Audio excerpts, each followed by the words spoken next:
कैसे हैं बच्चों? आप सबका स्वागत है फिर से एक बार हमारे चैनल केमिस्कोप पर।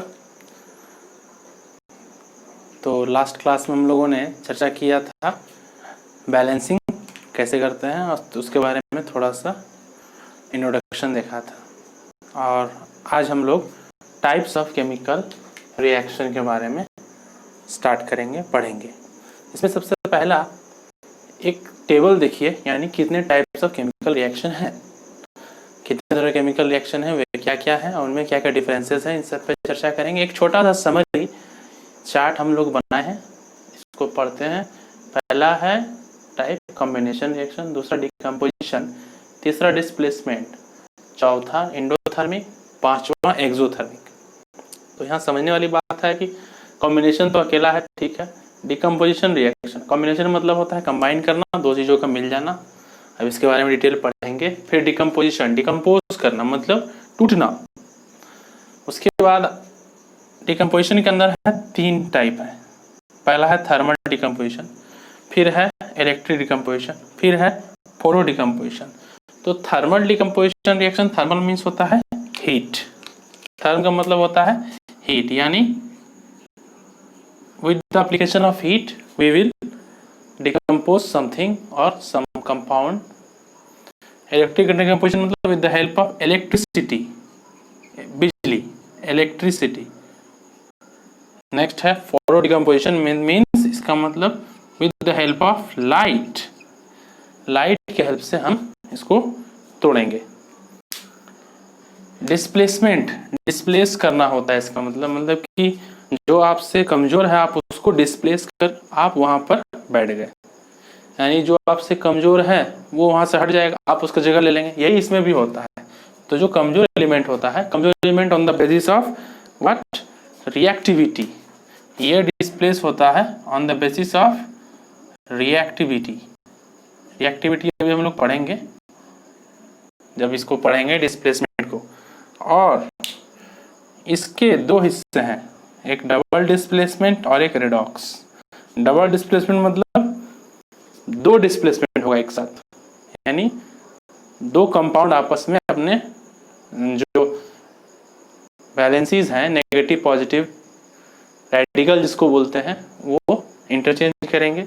और रेडॉक्स हो गया रिडक्शन ऑक्सीडेशन।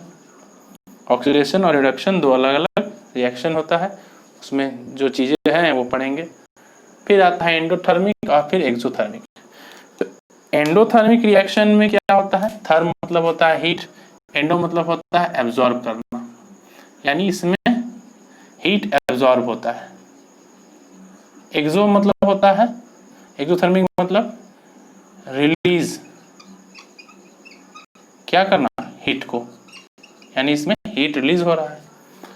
ठीक है, अब हम लोग पहला जो पार्ट है कॉम्बिनेशन रिएक्शन उसको पढ़ते हैं। नाम से ही पता लग रहा है कॉम्बिनेशन रिएक्शन मतलब कि एडिशन हो रहा है। टू कंबाइन करना मतलब एडिशन ऑफ टू, दो एलिमेंट, दो मॉलिक्यूल या दो कंपाउंड आपस में कंबाइन होते हैं, जुड़ जाते हैं और एक नया निर्माण करते हैं, एक नया रिएक्शन हो रहा है वहां पर, जिसको हम कॉम्बिनेशन नाम दे रहे हैं। कंबाइन करना मतलब होता है एडिशन ऑफ टू। तो इसका डेफिनेशन अगर हम देखें कि टू और मोर सब्सटेंसेस, सब्सटेंस में भी एलिमेंट और compound combine to form a single substance, combine to form single substance. तो कॉम्बिनेशन रिएक्शन में रिएक्टेंट सिर्फ कंबाइन करते हैं, the reactants only combine and they form product, they form product. और इसमें कोई भी चीज एलिमिनेट नहीं होती है, यानी कोई भी चीज उस रिएक्शन के दौरान, रिएक्शन हो जाने के बाद कोई चीज बाहर नहीं जाता है, उस रिएक्शन में ही रह जाता है, जुड़ जाता है हमेशा। ये चीज याद रखना है। दो या दो से अधिक रिएक्टेंट होंगे तो वो रिएक्ट होकर हमेशा एक ही प्रोडक्ट बनाएंगे। प्रोडक्ट देखिए यहाँ A+B तो बना AB, प्रोडक्ट एक ही है मेरा। तो इस रिएक्शन टाइप की एक खास पहचान है कि रिएक्टेंट्स एक से ज्यादा हो सकते हैं, रिएक्टेंट्स मोर हो सकते हैं। देखिए एक दो, बट प्रोडक्ट हमेशा एक ही होगा, ये चीज हमेशा ध्यान देना है, हमेशा। अब आते हैं इसमें कि रिएक्शन कितने किन किन में होगा? तो ये reaction between element plus element हो सकता है, ई स्टैंड फॉर एलिमेंट, या एलिमेंट प्लस मॉलिक्यूल हो सकता है, एम स्टैंड फॉर मॉलिक्यूल, या कंपाउंड प्लस कंपाउंड हो सकता है, या एलिमेंट प्लस कंपाउंड भी हो सकता है। ऐसा जरूरी नहीं कि सिर्फ एलिमेंट एलिमेंट ही कंबाइन करेगा, ऐसा कोई जरूरी नहीं है। तो पहला देखते हैं एलिमेंट प्लस एलिमेंट का। C+O2 बन गया CO2 carbon dioxide gas, S+O2 बना SO2 गैस। फिर एलिमेंट प्लस मॉलिक्यूल देखिए, तो इसमें SO2 और O2 ये दोनों मिलकर क्या बना रहा है? SO3। तो ये मेरा यहाँ पर मॉलिक्यूल है, या आप कंपाउंड भी कह सकते हैं, और ये सिंगल है, दोनों मिलकर कंबाइन होकर एक नया चीज बनाया, कंपाउंड प्लस कंपाउंड। वाटर के साथ कार्बन डाइऑक्साइड गैस जब मिल जाता है तो ये क्या बनाता है? Carbonic acid. और पानी के साथ जब SO2 गैस मिल जाता है तो वो क्या बनाता है? H2SO3, वो भी गैस है। तो ये तो हो गई रिएक्शन में सारी बातें, क्या हो रहा है, कैसे कंबाइन कर रहा है। बट हम एक एक्टिविटी भी पढ़े थे पीछे लास्ट क्लास में कि burning of magnesium in an activity is a example of combination reaction. कैसे हो रहा है कॉम्बिनेशन रिएक्शन, यही ना? तो यहाँ पे तो देखिए Mg+O2 बना MgO, हमने मैग्नीशियम को हीट किया था, बट वो किसके प्रेजेंस में था? ऑक्सीजन के प्रेजेंस में था, वो जला, वो क्या बना? White powdery substance MgO। ये क्या था? व्हाइट पाउडर था ना? याद कीजिए। तो ये तो हो गई इस एक्टिविटी की बात है। तो एक्टिविटी में क्या था? रिएक्टेंट दो हैं और प्रोडक्ट एक बन रहा है, तो ये परफेक्ट एग्जांपल है कॉम्बिनेशन रिएक्शन का। तो अब हम लोग डिस्कस करेंगे second, that is the decomposition reaction. We will discuss about the second, that is the decomposition reaction. अब हम डिस्कस करते हैं टाइप्स ऑफ केमिकल रिएक्शन में second, that is the decomposition reaction. Decompose word सीधा साफ बोल रहा है कि टू ब्रेक यानी टूटना, यानी कोई भी चीज में टूट रही है, डिकम्पोज हो रही है। तो a type of reaction in which a reactant breaks up into its constituent। Reactant टूट जाता है अपने दूसरे हिस्सों में, either by heating और passing electric current और by light। ये तीन मेथड्स के थ्रू हम तोड़ सकते हैं। हमको कोई मेथड तो चाहिए ना, ऐसे तो नहीं कि हम कुछ लिया उसको तोड़ दिया, ऐसा तो नहीं है, बट हमको मेथड चाहिए जिसमें कि पहला अगर रिएक्टेंट हम लिखें तो देखते हैं कि R अगर ABC है, मान लेते हैं A है या B है या C है, वो डिकम्पोज हो जाएगा दो या ज्यादा प्रोडक्ट में, 2 और मोर प्रोडक्ट में। ये हमेशा ध्यान रखना है, हमेशा। तो एक ऐसा रिएक्शन जिसके अंदर एक ही रिएक्टेंट होता है, रिएक्टेंट बस एक ही होता है, और वो टूटेगा अपने कंस्टिट्यूएंट में, वो टूट कर दो या दो से ज्यादा प्रोडक्ट बनाएगा। और रिएक्टेंट ऑलवेज वन, और रिएक्टेंट वो क्या होगा? कंपाउंड होगा, प्रोडक्ट दो या दो से ज्यादा।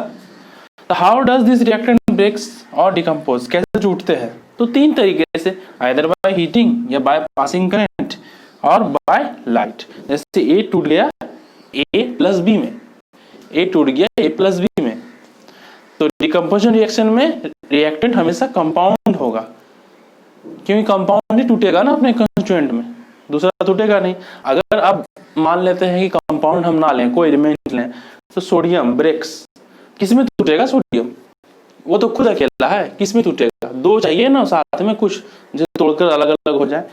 तो that's why reactant always be a compound in case of decomposition reaction. Reactant हमेशा एक कंपाउंड होता है in case of decomposition reaction. अब ये तीन method, by heating, by light energy, using light energy, by electric current, ये heating के लिए हो गया। पहला कि AB है, हमने उसको हीट किया, उसका सिंबल क्या है? ट्रायंगल। दूसरा AB है, हमने उसको लाइट एनर्जी के थ्रू तोड़ा, तो ये थ्रू लाइट हो गया, थ्रू लाइट। लाइट को हम क्या लिखते हैं? नोटेशन क्या है उसका? H new, H new. और ए बी यहाँ EC है, that is the electric current, through current और इलेक्ट्रिसिटी आप जो बोले। अब इसमें पहला है, यहां तक तो हो गया बात डिकम्पोजिशन रिएक्शन का, जनरल एक टर्मिनोलॉजी हमने डिस्कस किया। अब फोटो डिकम्पोजिशन, फोटो मीन्स होता है लाइट, फोटो शब्द का मतलब मीनिंग होता है light, that is breaking in presence of light, breaking in presence of light. तो ए बी टूटा ए प्लस बी में, दैट इज एच न्यू में। तो एच न्यू यहाँ पर क्या है, the energy associated with the light is H nu. ये जो लाइट के साथ एनर्जी एसोसिएट है, उससे जो एनर्जी निकल रही है किस फॉर्म में, एच न्यू के फॉर्म में। तो AgCl है, एच न्यू क्या बना, Ag और Cl2। लाइट एनर्जी हमने पास किया है, उसमें कराया, तो ये व्हाइट कलर का होता है। और ये टूटा किसमें, सिल्वर और क्लोरीन में। सिल्वर कौन से कलर का है, सिल्वर से या तो सिल्वर ही कलर का होगा या ग्रे कलर का होगा। सिल्वर मतलब ही तो ग्रे कलर होता है, चमकीला थोड़ा। तो यहाँ पर देखते हैं कि एक रिएक्टेंट है और दो प्रोडक्ट है। अब रिएक्शन हो कैसे रहा है, तो एक वॉश ग्लास लिया हमने, उसमें सिल्वर क्लोराइड को लिया, उसको धूप में छोड़ दिया। ये फोटोकेमिकल डिकम्पोजिशन हो रहा है in the presence of sunlight. वो कुछ देर में खुद ही टूट जाएगा। अब इसको पहचानेंगे कैसे, तो उसका कलर चेंज हो जाएगा, क्लोरीन हट जाएगा, ये कलर चेंज हो जाएगा, ये बचा रह जाएगा। अब एक क्वेश्चन पूछा जाता है जनरली कि why colour silver chloride when exposed to sunlight turns grey और सिल्वर। जब कलर सिल्वर क्लोराइड को हम सनलाइट में एक्सपोज करते हैं, यानी छोड़ देते हैं, रख देते हैं गुजर के लिए, तो वो ग्रे कलर या सिल्वर कलर में क्यों बदल जाता है, ड्यू टू फोटोकेमिकल डिकम्पोजिशन। ये टूट रहा है और फोटोकेमिकल डिकम्पोजिशन की वजह से वो उसमें चेंज हो जा रहा है। ठीक है, तो अब हम लोग इसके और जो दो हिस्से हैं, क्या क्या पढ़ा था हमने कल टाइप्स में, थ्रू इलेक्ट्रिसिटी और थ्रू हीटिंग। हमने यहाँ अभी सिर्फ देखा फोटो डिकम्पोजिशन, और दो टाइप देखना है, फिर नेक्स्ट और पढ़ेंगे। आइए देखते हैं अब डिकम्पोजिशन रिएक्शन का दूसरा और तीसरा हिस्सा। दूसरा हिस्सा है इलेक्ट्रोलाइटिक डिकम्पोजिशन। तो इलेक्ट्रोलाइटिक डिकम्पोजिशन मतलब, इलेक्ट्रो मीन्स होता है इलेक्ट्रिक करंट, बिजली, और लाइटिक मीन्स होता है टू ब्रेक।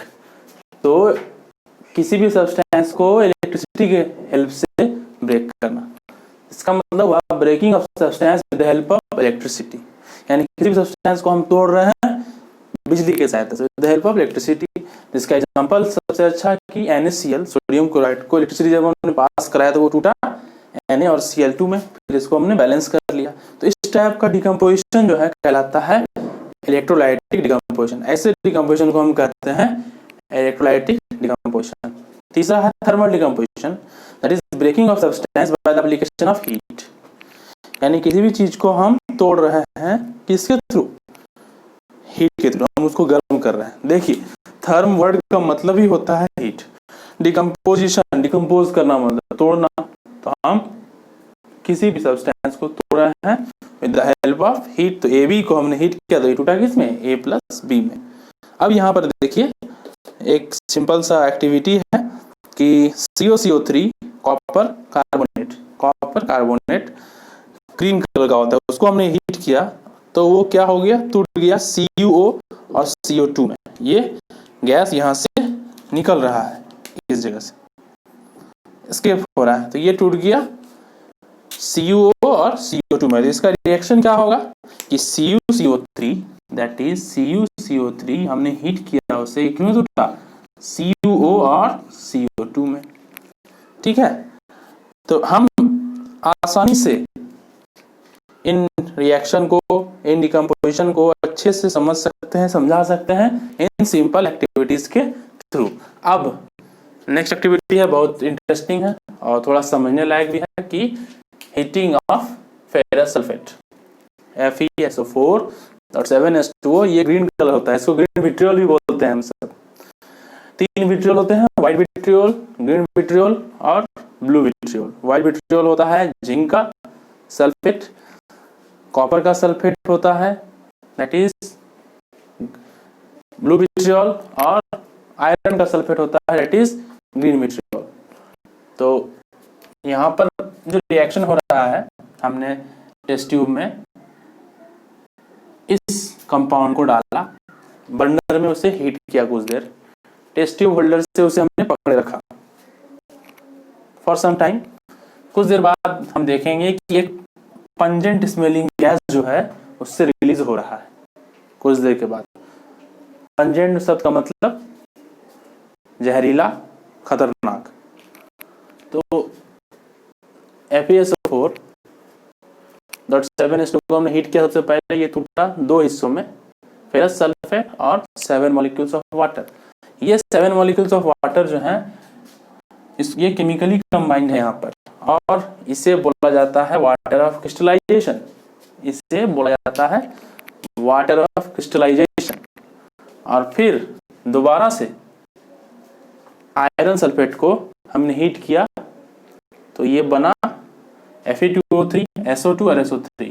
SO2 और SO3 हार्मफुल गैसेस हैं काफ़ी, और ये काफ़ी पंजेंट स्मेलिंग गैसेस हैं जो आप यहाँ निकलते हुए देख सक रहे हैं। ये डिकम्पोजिशन यहाँ पर हो रहा है रिएक्शन का, और bye the application of heat, that is thermal decomposition. ठीक है, अब हम लोग इसके नेक्स्ट क्लास में देखेंगे, और अच्छे से नोट्स बनाइए, और अगर अच्छा लगे तो चैनल को लाइक और सब्सक्राइब कीजिए। Thank you.